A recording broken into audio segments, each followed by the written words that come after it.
सौरभ भारद्वाज जी के यहाँ ईडी की रेड क्यों पड़ी, इसको समझने के लिए हमें देखना पड़ेगा कि कल से पूरे देश में प्रधानमंत्री नरेंद्र मोदी जी की डिग्री पर चर्चा हो रही है। क्या चर्चा हो रही है कि एक आरटीआई एक्टिविस्ट ने सीआईसी का ऑर्डर निकलवाया कि दिल्ली यूनिवर्सिटी को मोदी जी की डिग्री दिखानी पड़ेगी, और यूनिवर्सिटी ने क्या किया, उन्होंने डिग्री दिखाई नहीं। उसके बजाय वो हाई कोर्ट में चले गए सीआईसी के ऑर्डर के खिलाफ। तो पूरा देश ये जानना चाहता है कि ये कैसी यूनिवर्सिटी है जिसको इस बात पर गर्व नहीं है कि देश के प्रधानमंत्री, और भारतीय जनता पार्टी तो कहती है कि दुनिया के सबसे बड़े नेता, दुनिया के सबसे यशस्वी प्रधानमंत्री, तो ऐसा कैसे है कि उनकी यूनिवर्सिटी को इस बात पर गर्व नहीं है कि मोदी जी दिल्ली यूनिवर्सिटी से पढ़े हैं। मुझे तो लगता है कि दुनिया में कोई भी ऐसी यूनिवर्सिटी नहीं होगी जिसको गर्व नहीं होगा कि उस देश के प्रधानमंत्री हमारे यहाँ से पढ़े हैं।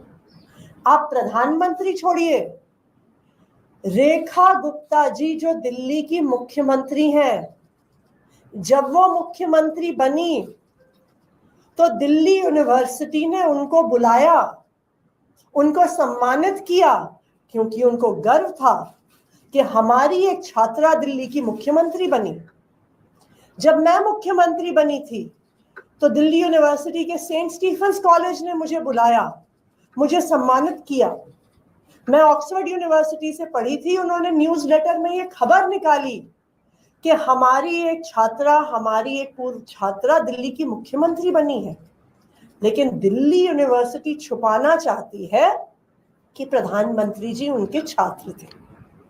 अब पूरा देश इस बारे में बात कर रहा था।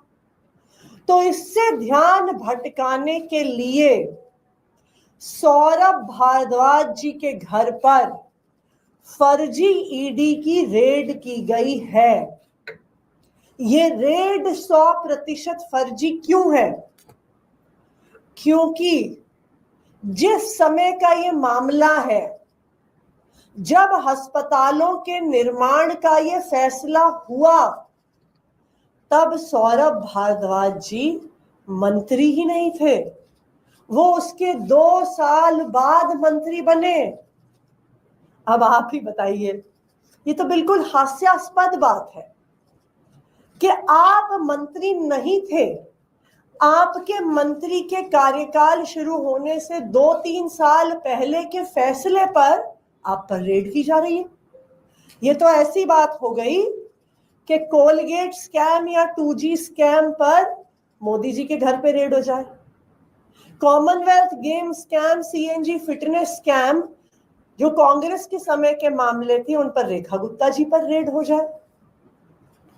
तो इसलिए ये बिल्कुल साफ है कि ये रेड बिल्कुल फर्जी है। मोदी जी की डिग्री के मामले से ध्यान भटकाने का तरीका है, आम आदमी पार्टी को डराने धमकाने का तरीका है। लेकिन मैं प्रधानमंत्री नरेंद्र मोदी जी को और पूरी भारतीय जनता पार्टी को ये बता दूं कि आम आदमी पार्टी ने आज तक ना 1 रुपए का भ्रष्टाचार किया है, ना 1 रुपए का भ्रष्टाचार करेंगे। आप चाहे कितनी भी रेड कर लीजिए, आम आदमी पार्टी कट्टर ईमानदार पार्टी है। भ्रष्टाचार का 1 रुपया भी हमारे किसी नेता से आपको नहीं मिला है और नहीं मिलेगा। हम आपकी रेड से, हम आपकी धमकियों से डरने वाले नहीं हैं। पूरे देश ने देख लिया है कि किस तरह से सत्येंद्र जैन जी के भी घर पर रेड हुई थी, उनको फर्जी मामले में गिरफ्तार किया गया था, और अब कुछ साल के बाद उसी सीबीआई को, उसी ईडी को क्लोजर रिपोर्ट फाइल करनी पड़ी और कहना पड़ा कि हमारे पास एक चवन्नी का भी सबूत नहीं है। ईडी की हर साजिश, भारतीय जनता पार्टी की हर साजिश आज तक नाकाम हुई है और आगे भी नाकाम होगी। Thank you. मैम, आप इसे फर्जी रेट बता रहे हैं, लेकिन भ्रष्टाचार पर वार बता रहे हैं। बीजेपी के नेता लगातार उनकी बाइट आ रही है, वो कह रहे हैं कि भ्रष्टाचार पर एक बड़ा वार। तो क्या अगर अब ईडी जो मंत्री नहीं था उन पर रेड करेगी तो क्या प्रधानमंत्री जी पर कोलगेट स्कैम में रेड होगा?